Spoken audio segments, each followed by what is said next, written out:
Hey, everybody, welcome to the first edition of Matt Connarton Unleashed AF. And if you don't know what AF stands for, just ask someone younger than you. But of course, the radio version of the show remains intact. But we've been teasing this actually for months and months and months. An online version of the show, kind of getting back to our roots, the podcast version, where we would speak about politics and other things completely uncensored and unfettered and unleashed from the constraints of FM terrestrial radio or any kind of management oversight and so forth. So, and joining me for the first time in a very long time, Yes. my favorite conservative, Eric Pilcher, is here. Hello, I Eric. Hello, Matt. I don't know if I'm a conservative anymore though. You know, Well, I've had a lot of people say I'm not. mhm. Um Unfortunately. I think I think I like the title independently conservative. Okay, interesting. Yes, I have a family member who has said many times that you, sir, are not a true conservative. Yeah, that's rather unfortunate. I mean, I will say that I'm conservative leaning. Yeah. Um, I've been having a little bit of a crisis with that on my own because, as you know, I like to call myself an independent, but Right. in the voting booth on election day, I just voted right down the ballot. I just voted for all Democrats, and I don't like being tethered to a party because of all the preconceptions that come with that from other people and so forth. And I don't really like being part of a club, but at the same time, I don't think, I mean, unless there's a massive course correction in the Republican Party and unless they get the MAGA out of it, it's entirely likely that I don't vote for another Republican again in my lifetime.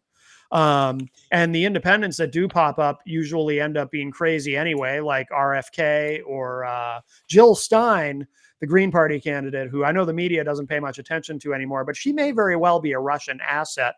So, so I might just go back to just calling myself a Democrat. I'm registered as a Democrat. So I also, I have this struggle in terms of political identity. I do as well. I'll say on my end, I didn't vote straight Republican. In Right. the state of Iowa, I voted straight Republican. I have no problem saying this, despite numerous issues with this individual. I did vote for Kamala Harris. Um, I, the big thing is it was a business decision. Yeah. Yeah, I mean, I work for a branch of the government that Donald Trump wants to privatize. Yes. Now, as ridiculous as that sounds, and his as ridiculous as it would be if he even tried to accomplish it, he would fail miserably. Hmm. It's still a fear. Yes. And yeah, I have to vote with my I have to vote with my finances Yeah. and benefits in my future because I have a pension, I have a 401k. Right. I I want to be able to retire and not worry about money. Right. Of course. And so yeah, I and the Project 2025 just scares the daylights out of me. Yeah. I Yeah. mean, I read 1984, and there's some real George Orwellian stuff Hmm. in there. Hmm. Uh, yeah, and you look at so yeah, there were a lot of reasons why, but the primary one was I got to look out for my finances. On the flip side, I did not agree with her economic policy, what Hmm. very little she shared, and I'm sure we will get into that. Yeah. Um, there's a lot of things, and I think very early, actually Tuesday night, I was watching, and I'm like, by God, he's going to win this. Hmm. I think the writing was on the wall very early I had a Tuesday. sinking, yeah, I had a sinking feeling pretty early. You, I didn't have a sinking feeling. Um, I was just like, I thought I thought it was going to be closer. Hmm. Um, and so that night when I got off work, I did a lot of statistical digging. Hmm. And if anyone went down that rabbit hole, they should have had the same assumption that they should have had an idea of what happened Tuesday night was going to happen. Hmm. Um, because yeah, it was all right there. I was cautiously optimistic going in. Oh, and part of what contributed to my optimism was the state of Iowa. I remember messaging you about it. That poll that did seem too good to be true, but that weird I poll I out of know. Iowa that showed her like I 47-44 or something. I saw the poll before you messaged me.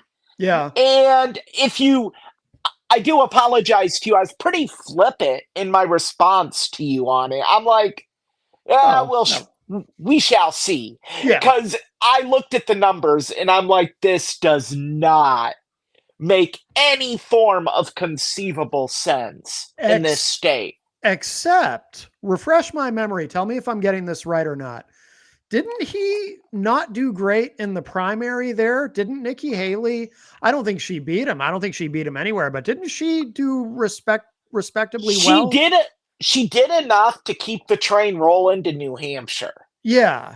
Um, I will say at the caucus in my area, and I've went over that whole snafu. Um, I I heard from many people that in many caucuses, Trump was 3-1. Hmm. For every three Donald Trump supporters, there was one Nikki Haley supporter. Yeah. I heard when you went into southern Iowa, she wasn't viable. Okay. So once you got into our heavy farming areas, she wasn't viable. Mm, I think the viability for her came from areas such as Des Moines, the Cedar cities. Rapids, Yeah. Iowa City. Um, I think that's where a good portion of her viability carried over in Iowa and Yeah. kind of gave her a sense of false hope. But polling in Iowa, in my opinion, has always been vastly hard to predict what's accurate and what's not. For the Yeah. simple fact that we're like a state torn. We are very much either metropolitan or farming. Okay. And you and when these companies poll magazines and colleges and what have you, when they poll, they do not take that into account. They really randomize it. Iowa should actually be split. If you're going to poll Iowa, you should poll Iowa City, Cedar Rapids, Des Moines, Waterloo, Cedar Falls. You should you should do all the major cities, Davenport, Bettendorf, Council. No, not Council Bluffs. You should do the urban areas as their own poll, and then move Mm. to the farming communities, and then you would see the great variance that happens there. Well, in a sense, so I think you could probably say that about most states because urban centers tend to be more liberal and rural areas tend to be more conservatives, and R- that's why when you look at an electoral college map, it looks like there's so much red. Of course, Trump did so well. That's also part of why there's a lot of red. But even just when a Democrat wins, it looks very red because those urban centers are so concentrated. But Here in New Hampshire, it's interesting. We like to really split things up. We just elected a new Republican governor, but our congressional delegation remains Democrats. And of course, we always, we went for Kamala Harris. We haven't gone Republican in a presidential Right. election since 2000. We went for Bush in 2000. Since then, it's been blue ever since. I don't think they even really, I haven't heard us referred to as a swing state in a while. I don't We think used to be. we used to be, yeah. But I mean, at this point, I think we've pretty well assimilated into the rest of the Northeast. Iowa, I believe, is still considered a swing state by some outlets and some government figures, but realistically, we shouldn't be. Yeah. We are a Republican state. And at the end of the day, and when I said that you really need to split this state, I was talking if you're polling in regards to straight Republicans, because that's where the divide comes in. The farming areas are not going to, a majority of them in Iowa are not going to go Democrat. It just Yeah. isn't going to happen. Yeah. So you can go to areas like Solon, Urbandale, Centerville, Council Bluffs, and you're gonna get it's gonna be Red Kingdom. That's why else Iowa's very hard to gauge, because then you get into the metropolitan areas, and the farming areas are overwhelmingly red. The metropolitan areas are split. I would say in Cedar Rapids, for every one Trump sign I saw a Harris sign. Yeah. It's pretty even. Yeah. And that's the same for Des Moines, on Iowa City, on down the line. Waterloo, maybe not, because they're more of an urban area. A lot, very diverse area, Waterloo is. So maybe not there, but Ames, where Iowa State University is, that's considered a farming community. Probably, I would say 70-30 Trump. Okay. So it's very, Iowa's very bizarre. And that's why I think a lot of importance is put not on winning Iowa, but how do you perform in Iowa? Yeah. Because if you can be viable in Iowa, that proves you can cater to many different people of many different backgrounds. If you're not viable in Iowa, that's why after the Iowa caucuses, I feel you see so many people drop out. Oh, yeah. Because it's, I couldn't get through this cornucopia potpourri of people. Right. Where do I go? Well, some candidates just skip Iowa entirely. Yes. But Iowa can be an important springboard. I still vividly remember in 2004 when it really looked like Howard Dean was going to win all these primaries and caucuses and become the nominee, and then all of a sudden John Kerry out of nowhere captures the Iowa caucus and then goes on to win the New Hampshire primary. And then next thing you know, Dean was, I can't say long but not forgotten because of that sound that he made, but Dean was very quickly left in the dust. So Iowa can be very important that way.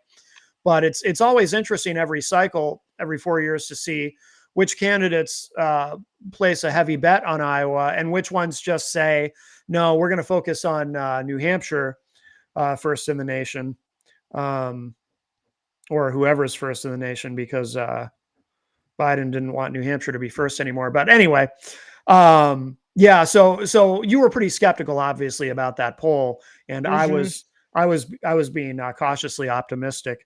But so did you? So in on your ballot, so you voted for Kamala, but everyone else Republican. Is that correct? Yes. Everyone else Republican. Was I know Kim Reynolds is very popular. Was she up for election? She is, no, she will be 2026. Okay. And good luck. Why? What do Good you? luck. Good luck to anyone trying to unseat her. Oh Look, yeah, because yeah, I mean, you got to look at Iowa's history. We had Terry Branstad for so long, yeah. and then we had Chet Culver for a little bit, and um um and then yeah, then Kim Reynolds came in, and Kim Reynolds was actually lieutenant was deputy governor to Terry Branstad. Okay. So you had that, and I actually think Branstad came in. Uh, he came in again a little for I think a term after Chet. Okay. And then Kim Reynolds came into play. Because I Branstad was very popular too, right? Oh yeah, I mean Branstad's kid had multiple DWIs, and like his family values were called into question.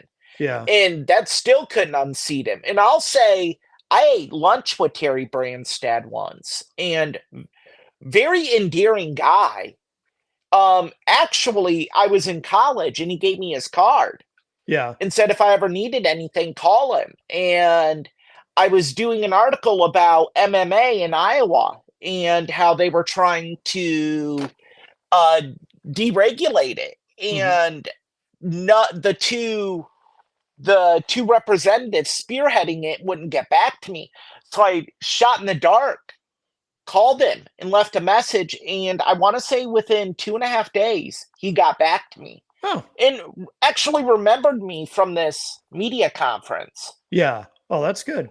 And so I will always have kind of a special place for Terry Branstad for that. No, it makes And sense. yeah, I won't say you can argue his policies and everything, but to do that for a young man at when I was a young man uh, at a community college out of Cedar Rapids, Iowa, you know that that's something not seen. Hmm. Hmm. So should we talk about you had messaged me and you said, and this will be, I think, an interesting thing to analyze, although depressing in some ways. But you had said that you blame Biden for this for Oh us, yeah, and I do too, fundamentally. Um, there's a lot of blame oh, to there is, yeah, go around in a this. lot of things went wrong here. I did I think I as succinctly as I could said it on a Facebook status what I felt went wrong. One, Kamala Harris was not likable. Um, I I disagree with you there, but go ahead. I mean, YouGov, and I'm looking at it right now on 538, which is the only site I trust Yeah. in regards to statistical Oh, I analysis. was looking at 538 quite a bit leading up to the election. I know exactly what you mean. Yep. I mean, because 538 was probably the only website that was without showing any favoritism, saying this could happen. Yeah. I mean, the numbers were pretty spot on. Yeah. I mean, she was favorable 47%, 51% unfavorable, according to YouGov.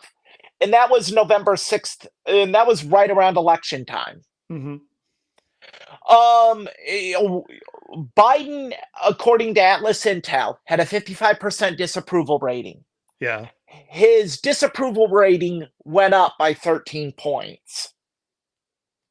Um, if we look at the same poll, Trump's favorability was 4950 unfavorable, but the margin of error is 1. Hmm. Yeah. So we really had a country split.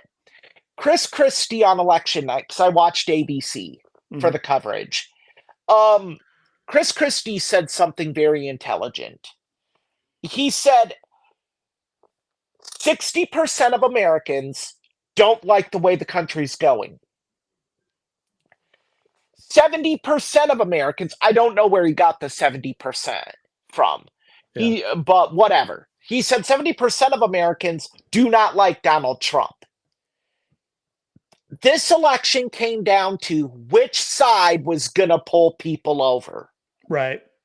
And what happened is 70%, that 70% that disliked Trump disliked the way the country was going more. Yeah. And that's what happened. And there's a lot of things.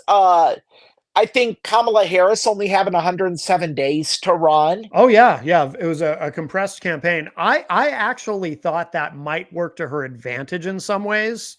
If they would have let her hire her own staff, which they did not do. Yeah. She inherited Joe Biden's team. And she didn't even get all of them, from what I understand. Right. Yeah.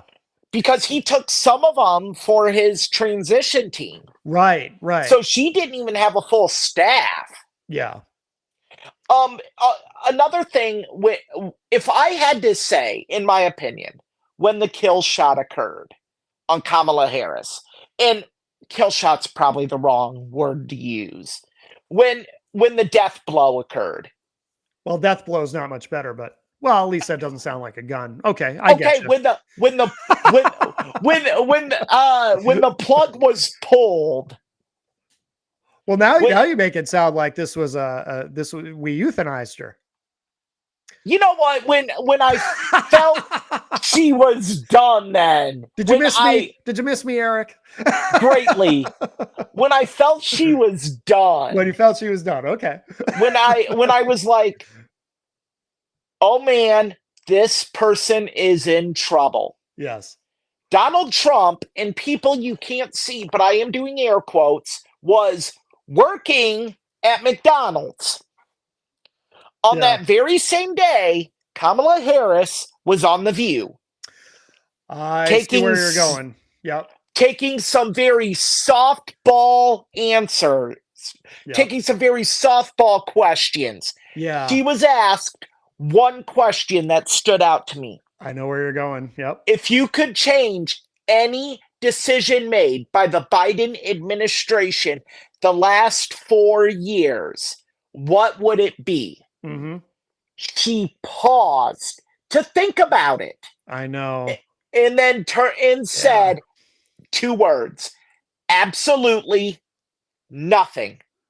Yeah, that was awful. And you know what's so maddening about that? That was, like you said, it was a softball. And any professional politician knows how to pivot. And what she should have done, in my opinion, is said something like, well, I'm not focused on revisiting or rehashing the decisions that we've made. I'm focused on taking what we've accomplished in the Biden-Harris administration and building on that and continuing to move forward, or something like that. That would have been an easy pivot. Any professional politician, a state rep in New Hampshire would be able to pull that off. But for some reason in that moment, it's like she glitched. She thought. She paused to think, Matt. I know. And that, that was terrible. That was a terrible moment. And what's even worse, she then circled back and tried to clean it up later. And that made it even more awkward. The biggest, and I got to give credit here to my friend, Jordan Turchka Cycli. He gave me this analogy and I'm running with it. Yeah. The biggest dog ate my homework reason I didn't want to show disrespect to Joe Biden. Oh, no, so bad. Kamala, that's politics. Oh. Hurdle the weak, trample the dead. Kamala, he's a lame duck. But you have your race to run. But she didn't even have to do that, though. Like I said, she could have just pivoted and said, because that's what any normal politician would have done in that moment, is just pivot. Because, as you know, Eric, rule number 1 in politics, you never answer the question that was asked. Nope. You answer the question that you wish had been asked. If they happen to match up, that's fine. Unless You're Donald Trump on Joe Rogan. Well, yeah, Then you just answer every question. And I think, and we'll get to that later, because yeah, I want to touch on that because, but no, I totally agree. She should have pivoted. The yeah. best answer would have been, whenever you look back on any term of service, you always have regrets. Mm. I regret and I apologize to the American people I did not serve to the best of my capabilities. Oh, I don't think that would have worked. It would have worked better than absolutely Well, none. I agree with that. I still think, respectfully, I think my idea is a little better, Yeah, but you yeah, know, but there is still some, because I I looked at it and I'm like, what a stupid response. yeah, But then I thought about it more, and it's like, what an insensitive response. You have, and I get it, poor economy, good economy is always blamed on the sitting office. yes. And it might not necessarily even be their fault. A little bit of I mean, schoolhouse rock politics for you there, for yeah, those uninitiated. I It think might, it might, it's almost never their fault, in my opinion, which puts me at odds with I think 99.9% of Americans. But right.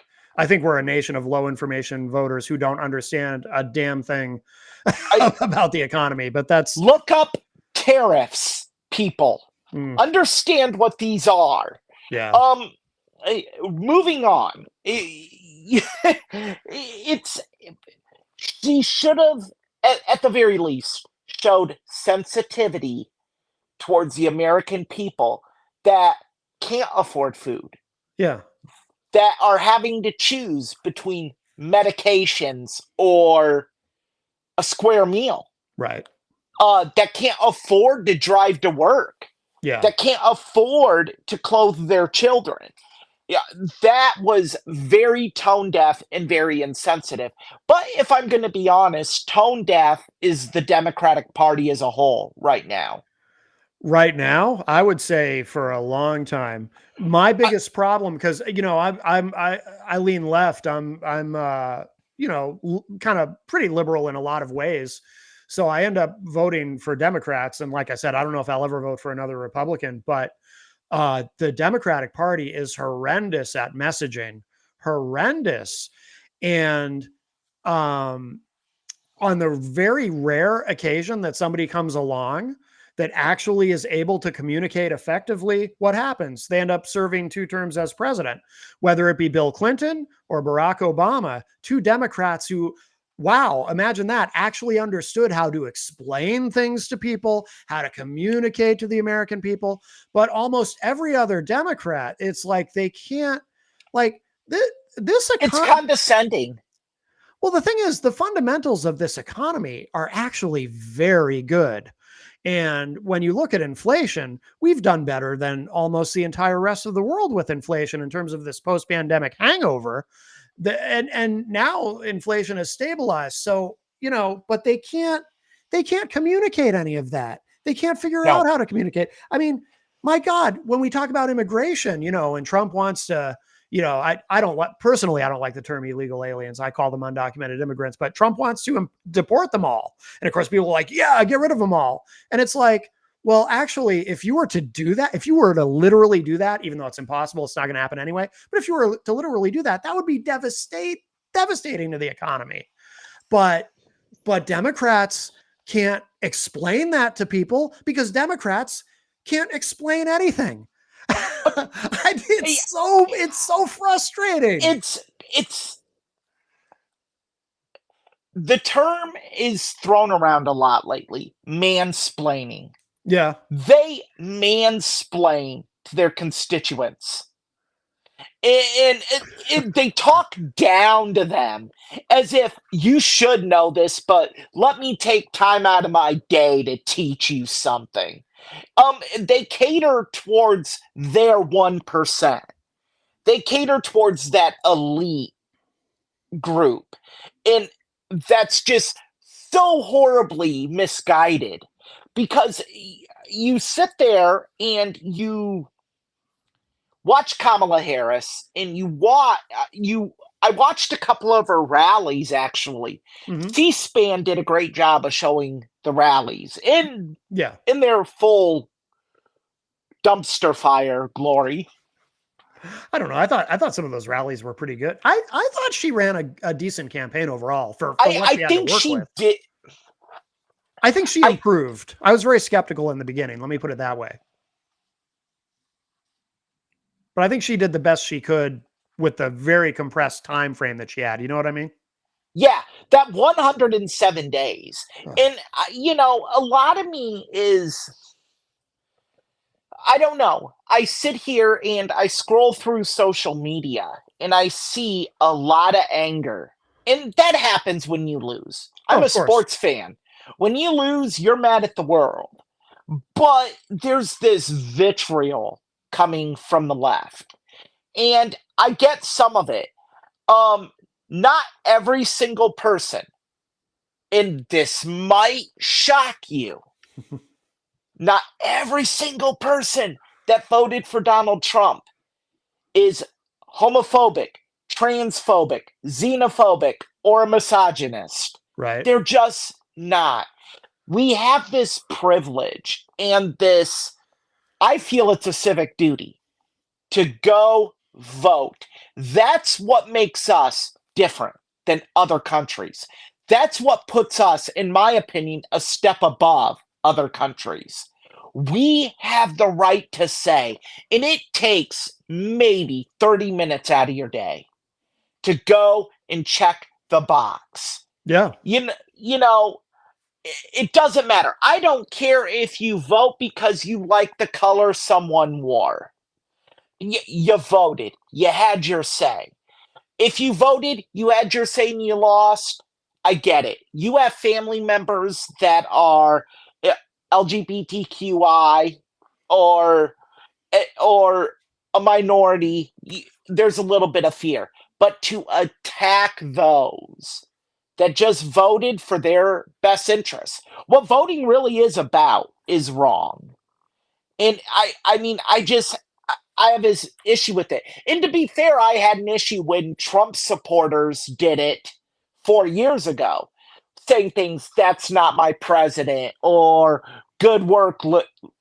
One of the favorite ones is good work, libertards. Oh, It, yeah. it's like, look, the only way the government does everything you don't want them to do is if we are so divided we can't we can't even be in the same distance with each other. Oh, the polar. Yeah. That's how they get the power to do the things that scare us. In you I I have had conversations with friends that are Democrats over this. Hmm.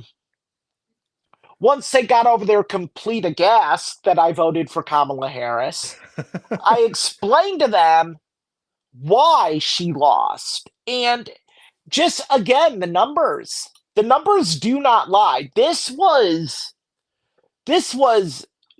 a giant stamp of disapproval on the Democratic Party as a whole. Oh, yeah. I mean,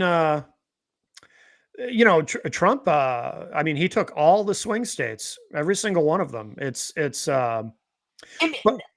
But and but not just turnout. Kamala.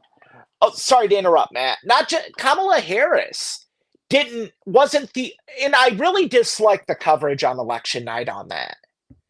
It was Kamala underperformed here, here, and here, and here.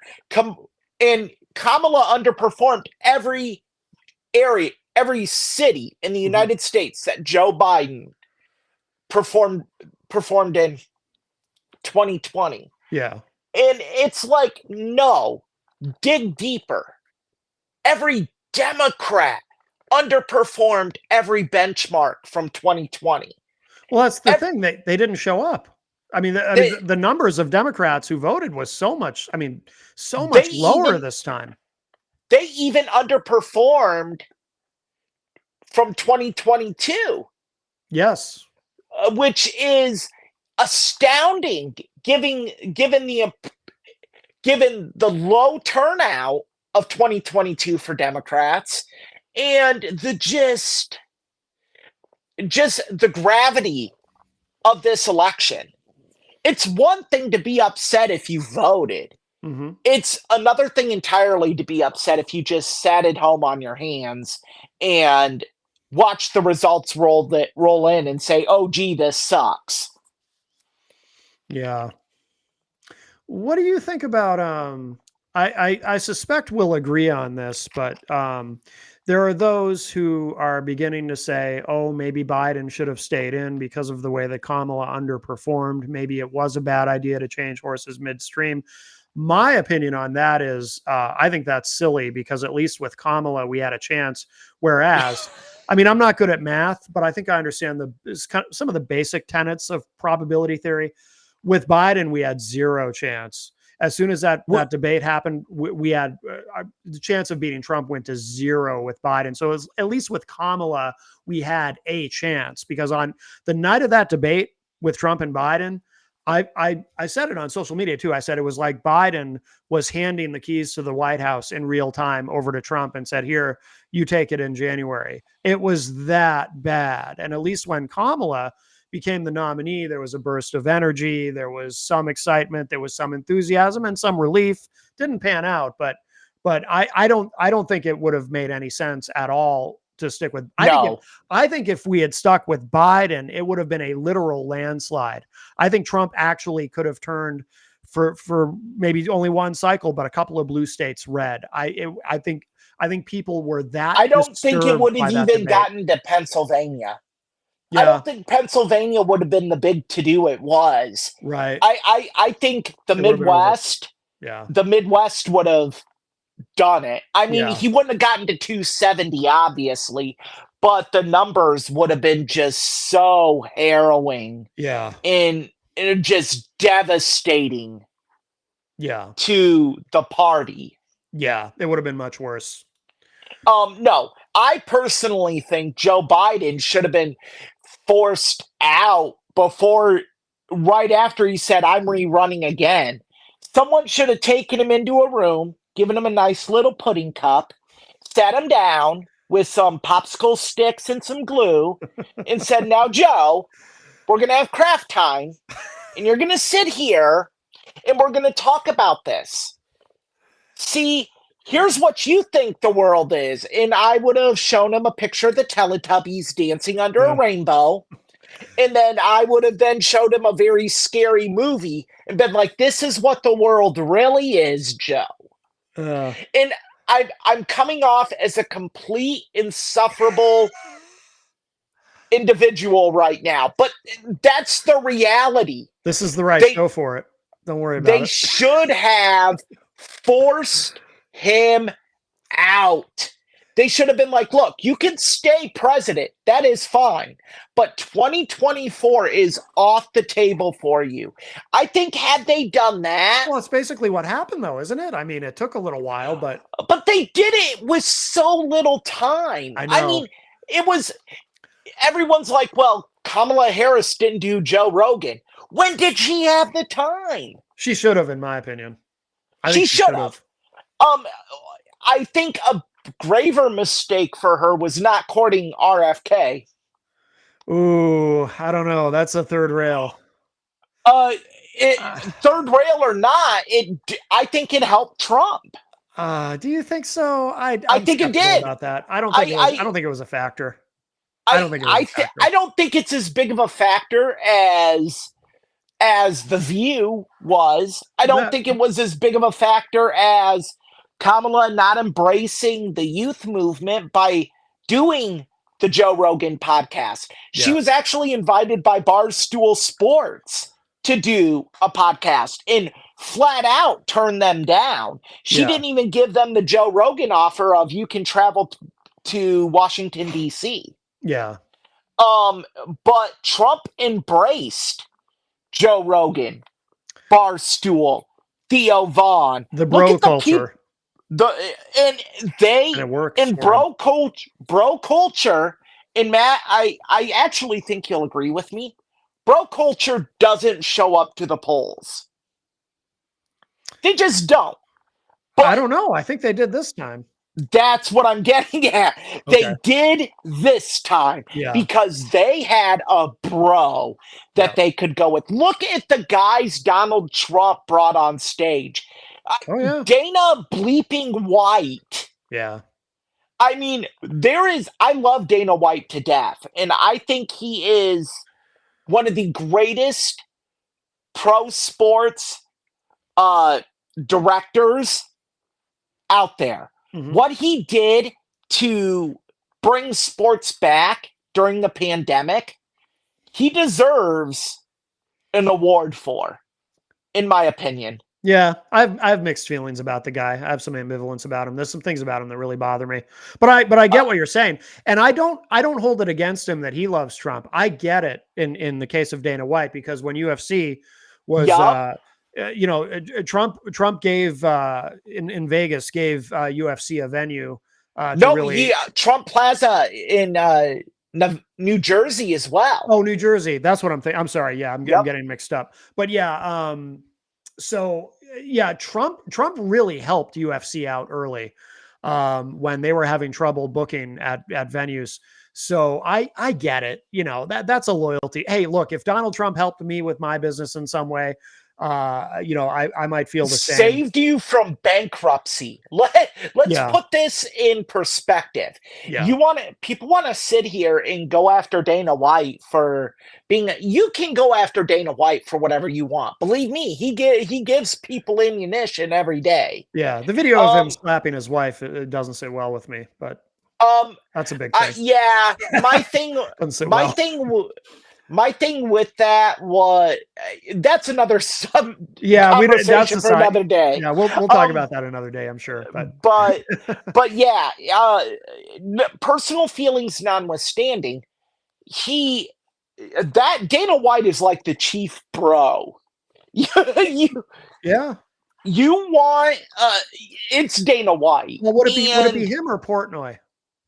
Portnoy might be the chief ooh, pro, no, actually. no, I gotta go with Dana Yeah. because Dana lives that bro lifestyle. He lives in a mansion in Las Vegas.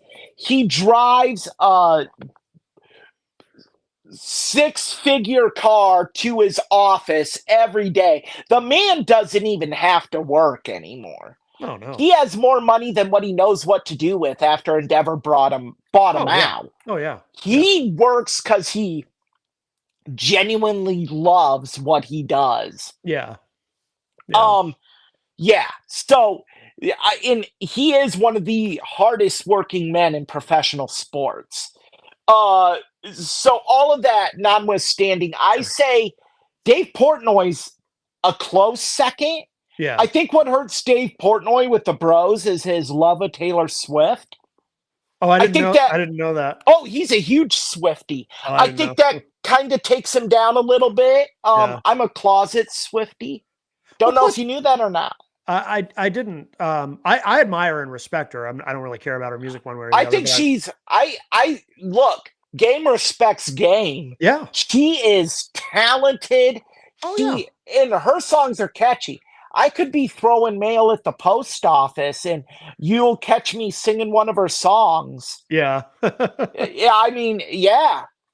S- so Biden, so yeah, but I think we agree. I mean, Biden obviously should not have run for a second term. Um, No. my position was, well, when the debate happened, I said, okay, I said this election's over. Not foreseeing that he would get out. I thought, no, this election's already over. But I kind of thought that before. I always kind of took the Bill Maher position, because Bill Maher, way before anyone else was saying that Biden cannot beat Trump a second time, because we're Right. we're watching this man get old and the president does age you. And I don't know if you did anything like this, Eric, or if anyone else listening to this might have, but I actually went back just for the hell of it. After that debate, that disastrous debate, I went back and I looked at one of the 2020 debates, Trump versus Biden.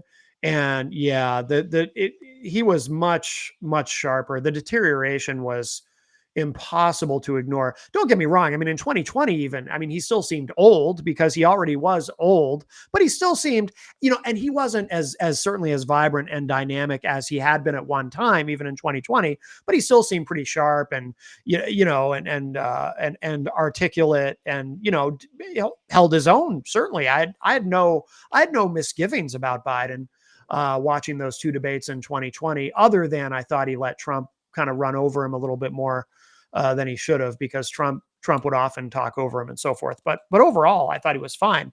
But then, to contrast that with 2024, and it's like, no, this guy's this is it. He's but Matt, you could see it even during his presidential term. Oh, I know. That's my point. Like, we were watching him get very old very fast. Absolutely. I mean, oh my God. Do you remember the moment in Vietnam? I made fun of him on my show about it when he says, so anyway, I got to go to bed. Like he does, like he's like falling asleep at the podium. It's like, oh he had no cards to tell him what to do at a breakfast. Yeah. Like and again, I think as Americans, I do think we are compassionate people. Yeah. I don't think we show it, but I think we are. You don't want to sit here and be like, I don't want to be that guy that is just ragging on this dude for a obvious mental deficiency here. I don't want to be that guy. I mean, I kind of like Joe Biden in a lot. I mean, I have a lot of criticisms of him, and I think he was very selfish. I do blame him for why we have Trump. Oh, again. Yeah. But historically, I've always liked him. I mean, yeah, he is a likable guy. He is that. I won't say he's that guy that you would want to go out and have a beer with. That's our president that was elected. That's Donald Trump. That's what Trump is. That's what Trump caters to. He wants to give off this image anyway, that I'm the guy that you would want to go to the bar and have beers with. Joe Biden is that uncle that everyone in the family loves. Yeah. That's just crazy and does things that are not offensive, but you're just like, oh, that's my crazy Uncle Joe. Yeah. And so there is that affability that Joe Biden has, and he even had it during the 8 years he was VP to Obama. Oh, yeah. And at that time, he was still very much, Yeah. I mean, that version of Joe Biden today, if he could have somehow reversed the aging process, which none of us can do, unfortunately. I mean, he would have won. Yeah. And the thing is with that is, you brought up how the presidency ages you. Look at how it aged Barack Obama. Oh, yeah. It takes a toll. I mean, you look at what the short time in office did to JFK. Mm-hmm. Oh, yeah. You look. He was very sick too. Yeah, I mean, yeah, but the presidency didn't help. Yeah. He was just a shell of himself. Yeah. At the end, even the Cuban Missile Crisis probably took a lot out of him. My God. Oh, those 7 days. Oh my word. 13 total. Yeah. Yeah. I'm glad I wasn't born yet. I wouldn't want to go through that, would you? Jesus. No. Can you imagine? No. Being in school and having to do a drill where you get under your desk fucking cover, and not knowing if it's real or not. And then if I were growing up then and I looked back and realized duck and cover didn't work, I'd be suing some people. Yeah. Schools, somebody's getting a lawsuit. But I mean, as it was, I grew up with a very unhealthy obsession is too strong a word, but an unhealthy preoccupation with the threat of nuclear war, as I know my parents remember, because I would talk about it a lot. And that is, by the way, and I haven't said this out loud to anybody yet, but I'm trying to find silver linings where we can with Trump, even though I think Trump is, he's obviously a felon and an adjudicated rapist and the most obvious con man that I think the world has ever seen, and an insurrectionist and all of that. But I, I'm I trying. I'm try- I'm gonna give you all of those except con man. I think Richard Nixon might might be up there in the con man. Oh, I don't know. I don't know. But I know I sound like I'm setting up a bit, but I'm actually not. I'm being completely sincere when I say this because we touched on nuclear war a moment ago. Right. As much as I think it's important to stand up to Putin on Ukraine, and as much as it breaks my heart to know that in the end it will have all been for nothing, because I fully understand, and I think we all do, Trump is just going to let Putin have Ukraine. But the one silver lining to that is I will be less concerned. Not that I was particularly worried before, but I will be less concerned about the possibility going forward of a nuclear confrontation with I've Russia. I will on your worry about that less. yes. And with North Korea as well. You know, Well, I don't know. They may have fallen out of love. I know they were in love at one time, Trump and Kim Jong Un. But absence doesn't always make the heart grow fonder. They may have drifted apart, Eric. they're like that toxic girl you keep going back to. I hope so, It, for our it'll, sake. it, yeah, yeah. Um, but I've given my take on the Russia Ukraine situation. It piggybacks off what you said on your show.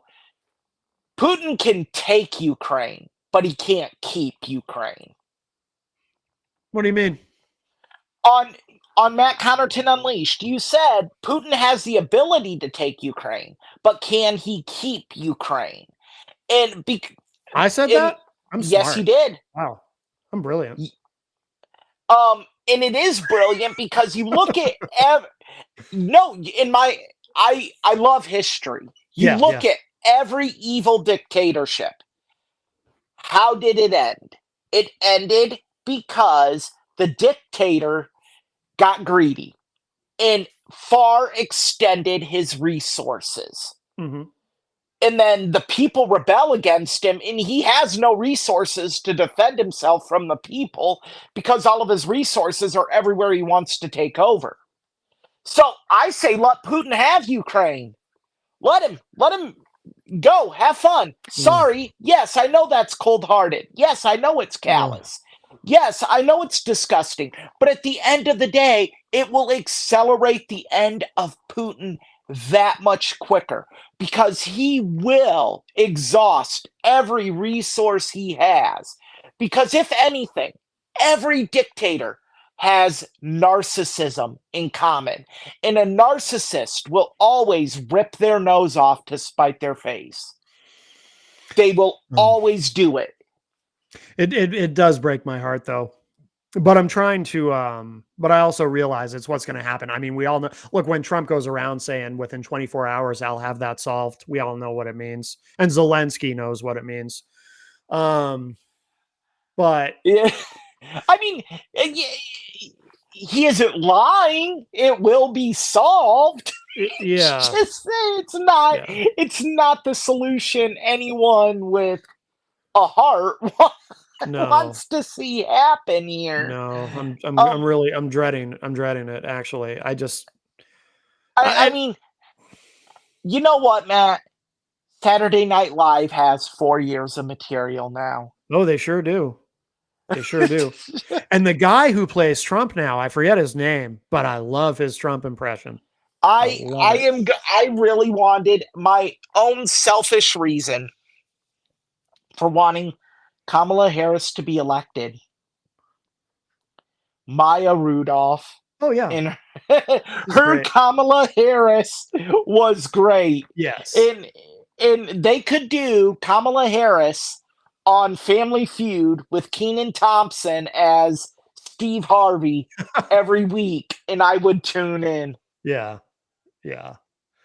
Um by the way, about Biden, I I've heard a few people say, and I don't think this is right, but maybe I'm forgetting something, and you tell me if you remember something I'm forgetting. I've heard a number of people complain that Biden promised that he would be a one-term president. I have no recollection of Biden making that promise. I remember him sort of implying it, and when he ran, and I remember thinking he's implying it, but not saying it explicitly, but He did. implicitly to try to get people to think that without making a commitment. But I don't think he ever actually said, I'm only going to serve one term. But do you remember something that I'm forgetting? I agree with you in the sense that it was I'm going to go it was heavily implied that he would be a one-term president. I don't think it was ever implicitly said, Right. but it was heavily, heavily, heavily implied. And look, Yeah. we're at a stage where implication, if you don't meet the implication, you lied. And Yeah. unfortunately, that's where we're at. Yeah. You people can, and I'm sure I'm gonna get razzed for saying it, but hey, that's the way it is. If you imply something and don't follow through, you're considered a liar. Mm-hmm. That's brass tacks. That's it. Now, I want to get your opinion on something else too, because I said something to Jenny. She disagreed with me on this, but I'm curious to hear if you I'm not agree or going to not. disagree with Jenny. Um, She scares me. I nobody is saying this. Nobody's talking about this, but I really believe, and I think the young people might call this a hot take. I Okay. believe that we also need to, as we're thinking about how we're going to handle the Trump presidency, we also will need to start thinking about in relatively short order, which might, I mean, by short order, it might be a couple of years. But what I feel is the inevitability of the J.D. Vance presidency. Oh, oh Because, no. because I do not believe for Lock a up the second, couches. Hide the couches. I do not believe that Trump is going to serve until he's 82 years old. I do firmly believe that J.D. Vance, for that reason, will be the 47th president of the United States. I think it is unavoidable. And I think J.D. Vance knows it too. But nobody else is saying this. And I'm actually surprised because I mean, I don't think Trump's going to serve until he's 82. I'm not saying he's going to die in office necessarily, but once he's in the clear, he's fired Jack Smith, he's done this, he's done that, maybe done some autocratic things. Then he just wants to play some golf and says, okay, I'm going to ride off into the sunset and go play golf. And then it'll be President Vance. I really do believe that's going to happen. I could actually see it. And I actually thought about that, Matt. Oh, good. I'm not So the only one. We're That's on the good. same page. I could see Trump doing it Yeah. after the midterm. Yes, Because exactly. he's going to be, for all intents and purposes, a lame duck president Right. at these midterms. Look, I do think there is some of Project 2025 that is a complete and utter, just complete and utter fear mongering. Yeah. I think they have these pipe dreams of what they're going to be able to do. Um, Donald Trump will not get a third term. I don't care what hyperbolic view of apocalyptic America you have. Right. It Right. will not happen. No. No. So he literally has 2 years Yeah. to do everything he wants to do. Right. And people sit here and say, well, he has the Senate. And he does. And he may have the House. He probably He has does the have House. the House. It was Is that? announced. Yep. Oh, I missed He it. does. Okay. House, but Oh, Republicans control the House. okay. But I do believe there are still some, they don't have as loud of a voice, but there are still some that have that voice of dissidence towards Donald Trump in the Republican Party. And to do the extreme things that people think he's going to do, he would need every Republican on board. And he isn't going to get that. He just isn't. I do think there are some scary things, but Mhm. I'm saying this to say him trying to become a czar, him saying, "I will be the last president you ever vote for." Yeah. No, that's not going to happen. He literally right now is a 2-year president because he's a lame duck. He's gonna get whitewashed, and There's gonna be a blue wave in 26 because that's always what happens. If when one yup, party has complete control, the midterms are usually brutal on the party that has control. yup. So you're right. The Yeah, he has 2 years. we and I did say that in 2020 to my cousin. I told him, I'm like, Biden only has 2 years. I'm Yeah. like, so I'm like, because uh, I believe Democrats had control of the Senate and a majority of the House. They didn't have House control. They Yeah, it had a was always a majority. very, very thin margin. Yeah. Yeah. I'm like, look, it's going to be. He has 2 years, and that's the thing is he really only has 2 years. Um, I could see him getting his head kicked in, Mhm. and I could see the Democrats controlling the House, controlling the Senate. I think there is going to be a Democratic youth movement because there has to be at this point. Yeah, no That's the kidding. only way you're going to reinvigorate this base. Yeah, I agree. Um, and I could see one of these young gun Democrats stepping up and saying, huh, this happened during these 2 years. This happened, this happened, this happened, this happened. We could roll these into a new charges. And I could just see Donald Trump pulling a Nixon saying, okay, you got me. I'm going to walk off. Yeah. Once he's in the clear, because the whole, I mean, well, I don't want to say the whole reason, but I do believe the number one priority for him for running for president this time was to stay out of prison. Now he can breathe a sigh of relief. He can do what he wants to do for the next 2 years and then go. There's also a possibility. Um, all these people who are very concerned about Trump ending democracy, and people get a little hyperbolic about it, but I do Oh, yeah, understand. But I understand the concerns. I really I do. get it. I don't take any of it lightly, but it's also possible that now that he can breathe a sigh of relief, he might just kind of lay back and not even attempt to do a lot of what's people worry about him doing, because he might just want to play golf, because, he is almost 80 years old.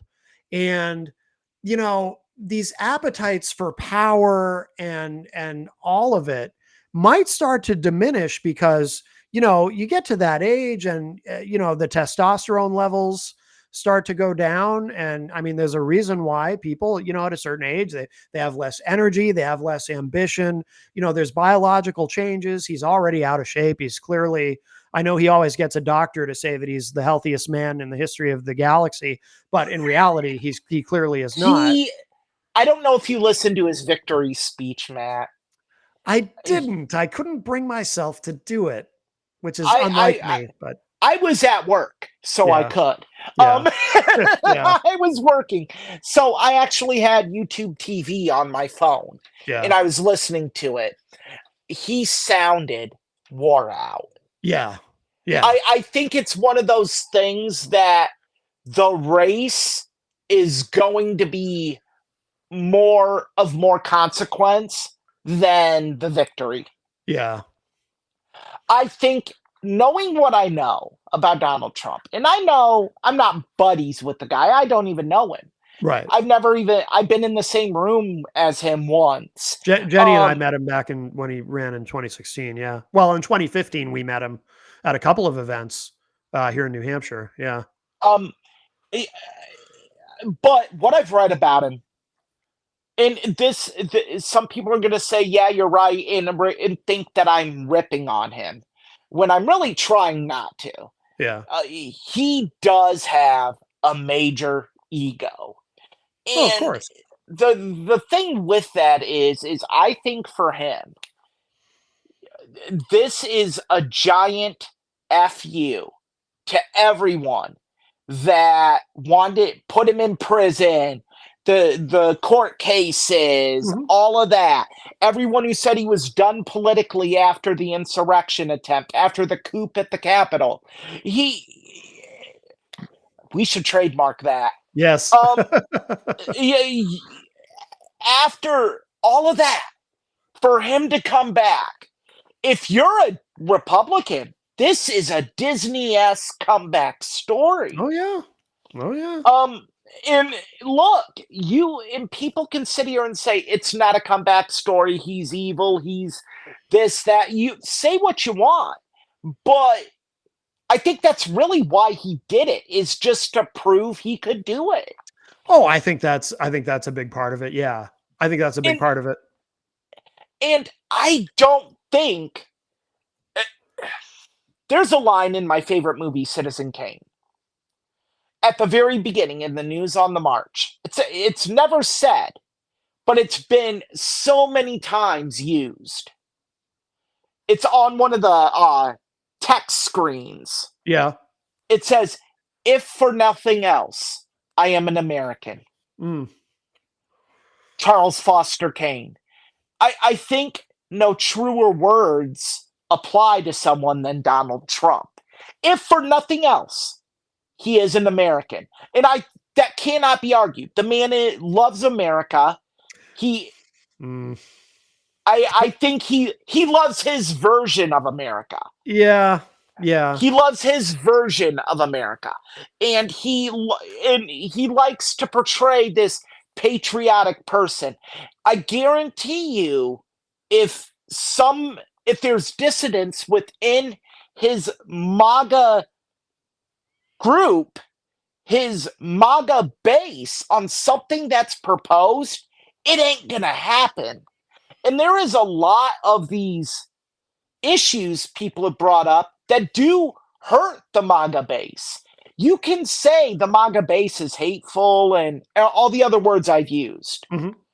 And I would say everyone in their family has at least one person that is LGBTQI. Every person has in their family someone that's developmentally disabled. Odds favor it. Just Or you know someone, or you're close to someone who. or you're Yeah. close to someone. Yeah. Yeah. Of course. I honestly, and I know some staunch MAGA Republicans, very staunch. I would have a hard time believing that they would stand idly by as Donald Trump, some of them, would try to eviscerate the rights of people because they are LGBTQI. I don't see that. I get the Right. fear because the Yeah. heritage group is very homophobic. I Yeah. understand that. Yeah. I get the fear, but there's nothing left to fear but fear itself. I don't see him doing that for the reason that I stated. Everyone has a tie to that community or cares about someone in that community. And if you can look at someone you love and be like, your rights are going to be stripped away, but go get them, Donald Trump. Yeah. Then you might be just as deplorable as Joe Biden said you were. And I can't believe that. I cannot, and I will Yeah. not subscribe to that theory. You reminded me, the reason I was laughing a moment ago, you reminded me of something that I think this is, unless I'm imagining it, maybe it's my own personal Mandela effect. But no, this happened. I don't know if you might remember this, Eric, but people have forgotten about this. Back in 2015, when Trump first announced he was running, he did an event that I think was hosted by GLAAD, or one He of the did. groups with the rainbows and he said at the podium, he said, "I'll be the best friend." The LGBTQ, however he put it, I'm sure he mangled it somehow, but I'll be Oh the yeah. best friend you've ever had. And then I think somebody got in his ear and said, hey, man, you're running for the Republican nomination here. You can't do this. And because that was the last time, like after that event, we never saw any of that again. But But we also, on the flip side of that, we didn't see him do anything to hurt them or strip away their rights. Unless I'm forgetting something, and I could be. there was I remember this. It was on a Friday afternoon, which was strange, but I remember it was a Friday talking about it on the show. He announced on Twitter that they were going to get all the trans people out of the military or something, Okay, something to that effect. Now, but I don't know if I don't think that policy ever got fully implemented though, because I cannot remember his name now. One of the Joint Chiefs, whoever was in charge of implementing that, I can picture him, but his name escapes me now. But he was slow walking that. And it was obvious that he was doing it. And I think he got away with it because I don't think the policy was ever implemented. But yeah, he made it. Trump out of nowhere one day. He didn't even talk to them. He just made this announcement on Twitter that we're gonna kick out all the trans people. But I don't think it ever actually happened. But yeah, yeah, he tried to do something to slap at them. That's the only thing I can remember, though. I mean, yeah, it's. I mean, and look, that's wrong. Again, um, now keep in mind that we have seen, and I'm just reading this on the ACLU website. Yeah. There have been some Trump appointed judges rule in favor of LGBTQ rights in the Oh, lower sure. courts. Oh, yeah. Yeah. Justice Neil Gorsuch, who authored Bostock versus Clayton County, 590 U.S. 644 in 2020, our client's case establishing that Title VII, a federal law prohibiting sex discrimination in employment, protects against discrimination based on sexual orientation and gender identity. So even if he starts, I find it hard to believe that there's a big deal being made about him appointing all these Supreme Court justices. Yeah. He's about to get even more. But at the end of the day, the Supreme Court does not, they are not beholden to any politician. Right. They are beholden to the law. Even that. What does the law say? I Yeah. might be a hopeless romantic in this sense, but I still have hope in the Supreme Court that I don't. Not anymore. If you, a couple of years ago, I might have, but I've lost all hope in the Supreme Court. I have. I can't go that far yet. I still like to believe that there's good in people, and Oh, sure, but you can disagree all you want with the LGBTQ community. You really can. Um, but I think at at the end of the day, let people live their lives the way they want to live them. oh, 100%, absolutely. There are things that I disagree with, that I personally have an issue with. Sure. But if there's dudes that want to dress up as women, you keep it out of public schools. I'm fine with it. I don't believe in the story drag queen story times libraries we're having. I think if parents want to say no, that is their right to say no. Well, yeah, but no one's forcing parents to bring their kids to it. Right. And that. I think that's once again one of those conversations for another day. Yeah, yeah, we can. That would be an interesting thing to get into, but yeah. But yeah, so I feel that some of this, and yes, Project 2025 is some scary stuff. The stuff that scares me is the stuff going into government surveillance, going into stuff regarding women's rights, going into those things. Mhm. I'm not as worried about LGBTQ discrimination in this administration as I am about those other things. Because Yeah. because as it is now, people are gonna think what they're gonna think. Yeah, I think Trump is far more dangerous to immigrants, for example, Oh yeah. as we alluded to earlier, than he is to, because I don't think Trump is I don't think Trump is and again, I remember that one event that he did that was very pro LGBTQ. I don't He think Trump is necessarily anti-gay or anything like that, or even I anti-trans. Although guarantee you he feeds into some of the rhetoric, though. But I well, of course, because that's his base. But I don't You I don't have think I don't think Trump himself actually believes that, you send your kid to public school and they come home a different gender, and but he'll say that stuff because he knows his base wants to well, of hear it. course. But You look, that's politics. That's yeah. But politics. it's gone to such an extreme though, that I where mean, they're eating the cats, they're eating the dogs, and then that becomes just something people repeat it's and okay, believe. Rocky. They're not really doing that. Yeah, we're Ro- not gonna eat Rocky. yeah, yeah, uh, yeah. Uh, he was dead asleep and he heard eat dogs and he perked up like Yeah. what? Yeah. Like no. He besides Rocky would just be a ton of fatty tissue. Yeah. He's quite overweight and lazy. So Oh, well. he wouldn't be appetizing, I Yeah. don't think. But I am more worried about immigrants, and Trump wants to end birthright citizenship. That to me is crazy stuff. Like, what are we doing here? And he's got Stephen Miller, who's back. Stephen Miller, who looks like a James Bond villain, um, although far more evil than probably any James Bond villain. I I worry believe about all that. tonight he did announce who one of his joint chief of staffs would be. Oh, he did. I missed that. Um, I'm looking it up right now.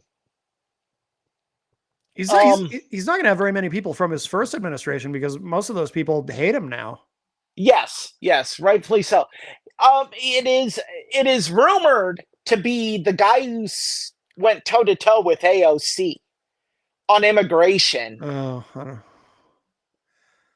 I don't remember The who that one is. that said, if I arrest someone for drunk driving and they have a kid in the car, the parent is separated from their kid as well. Are you going to argue that? See, I don't remember who that is. But you know the I'm picturing a 60-year-old man with gray hair, but I think that's probably a very given. husky. Yeah, a husky 60-year-old man with gray hair. It just seems like that would fit the bill. But yeah, I can't remember who that is. General Milley. Wait, Mark Milley?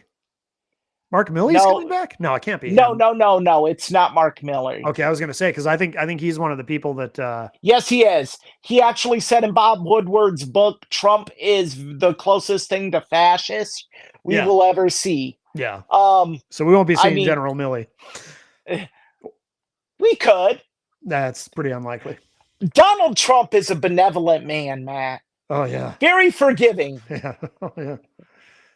Holds no grudges. Sure. Yeah, yeah. I can't even say that with a straight face. Yeah. No.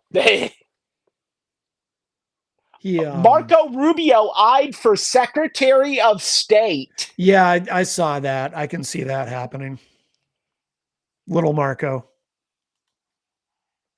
He asked. Do. I remember the happy days when Marco Rubio did not like Trump. I never thought I would pine for the days of the Republican Party of the George W. Bush administration, but here we are. Papa Ted, please come back. We want Ted. Mitt, bring the binders. Bring the binders of women, geez, Mitt. yeah. I Save us. I mean, he's still in the Senate, obviously, but I miss the, I mean, I voted for Obama, but Trump asks Representative Mike Waltz to be his national security advisor. I don't know who that is. Mike Waltz? I don't even know who that Waltz is. is a former Green Beret and China hawk who emerged as a key surrogate for Trump, criticizing the Biden-Harris foreign policy record during the campaign. Oh, He sits on the Intelligence, Armed Services, and Foreign Affairs Committee. wow. It sounds like I should be familiar with him, but honestly, But here's a key thing about him, Matt. Sorry to cut you off. yeah. He has supported aid to Ukraine in the past, but has demanded conditions, including increased spending from European allies, additional oversight of funds, and pairing the aid with border security measures. Yeah, that's a poison pill. In other words, well, we already know where that's headed. Yeah. I mean, he wanted to provide Ukraine with MiG fighter planes. Mm. I mean, who's going to fly them? But he wanted to provide them. Yeah, I know. No, that's over for Ukraine, unfortunately. It's inevitable. He did serve. Now, this should give everyone a ray of hope. Okay. You remember how you said you wanted to go back to the George W. Bush administration? I didn't say I wanted to go back, but you did.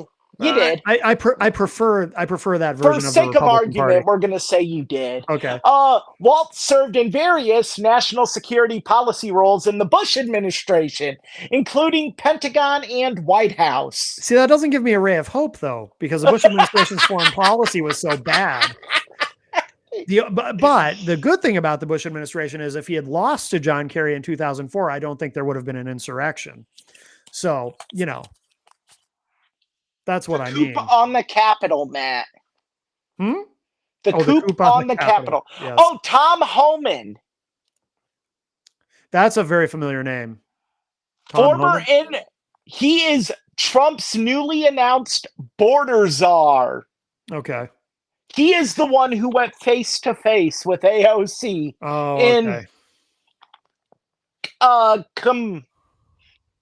compared immigrants to drunk drivers, essentially.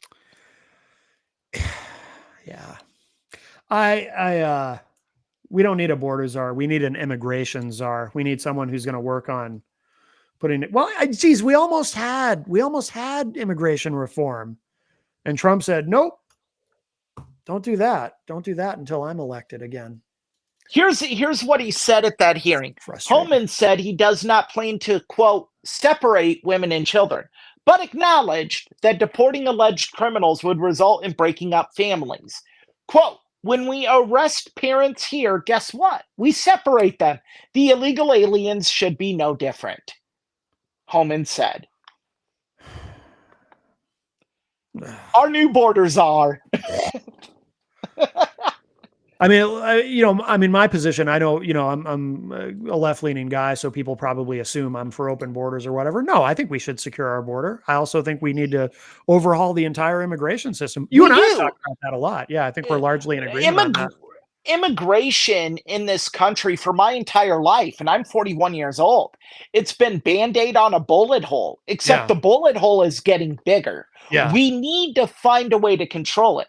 I don't think breaking up families is the way to do it. No, but we need to not only control it, but make it so that we can see. The problem is so many people want to control it by stopping it. They just don't want any more brown people. I mean, that's how a lot of these people think. And it's like, no, I wish the Democrats could figure out how to message this. We need these immigrants. We need them. Our economy is so screwed without them. We absolutely need these people in the country. You know what the Democrats should have done? Hold on. I want to make sure I get the title of the movie right. Okay. Yeah, because we need these people, whether anyone wants to admit it or not. I mean, they should just, for one of Kamala Harris's rallies, played the movie, the mockumentary, A Day Without a Mexican. Yes. And that would have summed it up. Yeah. Yeah. Yeah. We need immigrants. We need them desperately. Our economy depends on them. But a day without a Mexican. Yeah, I mean, that would have explained it perfectly. yes. Yes. Oh. Oh man, I should have been her campaign advisor. Well, you can't go back, unfortunately. I couldn't have done worse. I mean, well, no, I mean, she lost, so you're right. I'm pretty sure I could have carried her to one swing state victory. I don't know. We might have to talk about probability theory a little more. But I could have carried Kamala. I could have been like, listen, I have this cute dog. We're just going to run him out on stage. Don't do anything. Well, Eric, we've been on for a while. We should probably wrap up. I'm anxious to get the podcast up online because it's been a long time since we've been able to do this. Absolutely. But now that we've gotten back in the saddle, we should do it more often. I am definitely down. I think if this is going to sound ridiculous, but if people really think about this, to have two people that have differing views sitting down and being able to talk, that's an example of what we can do in this country. Oh yeah. And if we just get rid of, if we go into it with an open mind. Now, I'm not saying you should walk into a Klan rally and say, "Hey, explain to me why you're right." No, not at all. Please don't do that, because if you are certain people, you might not make it out of said rally. Yeah. I do not advise that. Yeah. But what I do advise is, instead of attacking people because of how they voted, try to understand why they voted the way they voted. Try to get a gist of it. And then if you have an issue with it, fine, cool. Yeah. But I have heard from people who voted for Donald Trump that, you hear it and you're like, okay, that's a dumb reason. People I work with said my 401k in the last 4 years has went down $30,000. I don't understand that though, with the stock market doing so well. But I'm saying theoretically. Yeah. Okay. My 401k has went down X amount.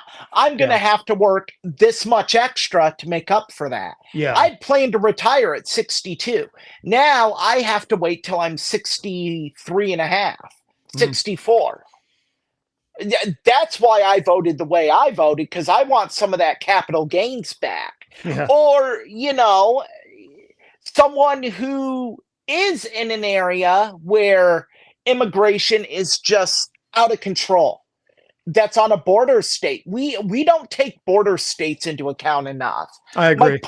My point is, if you get 50 Donald Trump voters in a room, 45 of them are going to give you what you, at the very least, would say, I don't agree with it, but I understand it. They're not all sitting there like the people of South Park saying they took our jobs. Right. Some of them are, though, to be fair. Some of them are. Some of them are. Yes. Some of them are. I've met some. But I'm going to sit there and say that falls under the 5 out of the 50. I hope so. I think you're going to find a majority of them at least have feasible reasons why they voted the way they did. And you don't have to agree with them, but I think you would walk away saying, I get it. Well, I also think, I don't know if I'd walk away saying I get it, but I understand what you're saying. And I also think our conversations are an example to people of how, even if you come from different places politically, like I'm kind of, I don't know, I think I'm basically center left, and you're a conservative, although I know some people think that you should be stripped. I would probably, I like your center left. I would say I'm center right. Center right, yeah. Yeah. But even though, we come at politics from opposite directions, but if you listen to our conversations, we actually agree on a lot of things. There's a lot of common ground to be had there. There is. Yeah. I think, again, a quote from Citizen Kane, at the end of the day, we are all one thing. We are all Americans, and we have we have to start looking at ourselves as such. Don't look at it as does this guy on the bus next to me kiss other guys? Does this woman next to me kiss other women? Does this guy or this woman like to dress up like the opposite sex? Or is this person wearing a face covering? Is he going to bomb my house? No, we're looking at things totally wrong there. Yeah. We need to look at people as people and get to know them as people. And I think if we do that, then we can see the common grounds we have. I will say, being a part of your show and listening to people chime in helped me change my perspectives on things, on Oh, some of cool. my perspectives on things. Yeah. So, so yeah, definitely. But I'm always going to stand up for what I believe in. Yes. As you should, yes.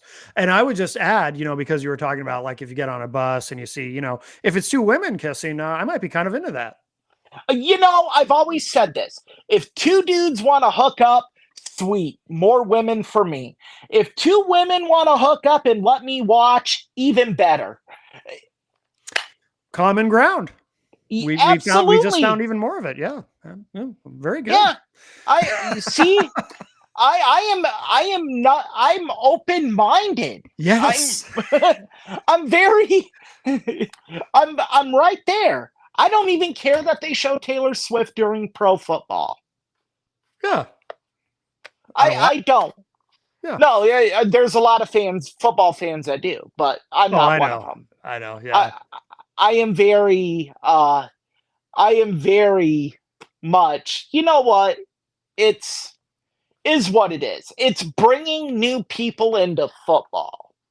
No, there you go. So why would we even be upset about that? Yeah. Oh, well said. Exactly. All Why? right, Eric. Why? Do you have anything to plug or anything, or are you? No, I am. I am currently working through somewhat of a major injury. Still? In July, no, in July, I suffered a lower back sprain Yeah. that caused compression on my sciatic nerve. Oh, that sucks. So Yeah. right now it's work and physical therapy, and they're looking at something you're familiar with through Jenny, nerve ablation. Oh, okay. So, so yeah, right now it's, and that tied into my voting for Kamala Harris because working for the post office, and I'm not ashamed to say I work for the post office. I do have to add that the views and opinions I express do not reflect those of the United States Postal Service or or the government. Yeah. Um, I, I want to protect the benefits I'm getting. Of course. I'm getting workman's comp. My physical therapy is fully covered because the injury happened at work. Good. I mean, Yeah. that includes transportation for me to get to my physical therapy. Like, yeah, so yeah, I had to vote to protect my finances. Yes. Yeah. And if you're going to threaten to take away those things from me, then I have to vote in the best interest of me. Exactly. Yeah. And Exactly. that's what I had to do. And so yeah, that's really what's going on. I mean, it is one of the most frustrating injuries I have ever had because Yeah. you can go for days at a time and not feel anything, Yeah. be totally fine, and then it hits. And it could be the littlest thing you do, Oh, like yeah. pivot in a chair, or like you turn in the shower wrong, or you scrub the dishes too hard. The littlest thing can trigger it. And that And pain you're is, yeah. And that pain is awful. I had a few years ago, I had a sciatic pain, and it lasted for a couple of weeks, and then it just kind of went away on its own. Fortunately, I don't know why. I did a lot of stretching, and I think that helped it. So it wasn't like an actual injury per se. It was just something was causing my sciatic nerve to bother me. But I just remember the way that pain would radiate. It just, it was just such a drag. So I feel for Yeah. you. I mean, it is what it is. There are people who have it way worse than I do. I Yeah, mean, are there nights that I have to sleep sitting up on my chase on my sectional? Yeah. yeah, Um, does that suck? Yeah. But there are people in this country that don't have a chase to sleep on. yeah, yeah. Exactly. Yeah. There Oh, are well said. people there are people in a hospital that they fall asleep and they're like, is this going to be it? Yeah. So I'm very fortunate, and that's the way I look at it. So yeah, but no, I'm definitely open to doing this more frequently. I think there's Great. going to be a lot more to talk about. Oh yeah. I think Yeah, there's there going to is. be a lot more to discuss. And Yeah. I think, people don't laugh at the ridiculousness of this. Use Matt and I as an example. Hmm. But make sure you eat pineapple on pizza. No common ground there. All right. Well, on that note, I need to go eat something delicious just to cleanse my palate. I Yeah, I had a KFC, and it ain't sitting good. Yeah, does it ever? KFC? Ooh, I can't eat that either. All right. Eric Pilcher, my favorite conservative, even if you are now Yes.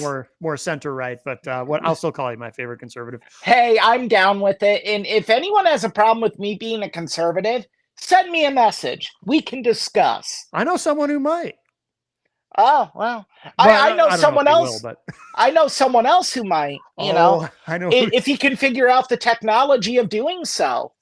I a certain New Yorker. Yeah. no, Oh, like Section 8 housing in Poughkeepsie. Poughkeepsie. Yeah. He hasn't Yeah. posted anything in like 2 months now. Do you think he's dead? I mean, we're gonna stop there because I don't want to say something that's totally mean. I don't want him to Um, be dead because once he's dead, there's no more possibility of redemption. that's very true. Yeah. Um, So I want him I thought we would hear something him singing to the high praises when Trump won. yeah, I thought he'd post something, but he didn't. That's why I think he might I don't know. Maybe he's Hopefully, infirmed. you know what? Yeah, hopefully that individual is in good health. And on that note, I have to cleanse my palate. All right, Eric. Thank you so much, my friend. Thank And you for having me. It was good. It was fun. all right, and thanks everyone for listening. I mean, they're not listening live, but I will post this shortly. And all right, Eric, take care. Have a good night. You as well. All right, Bye. bye bye.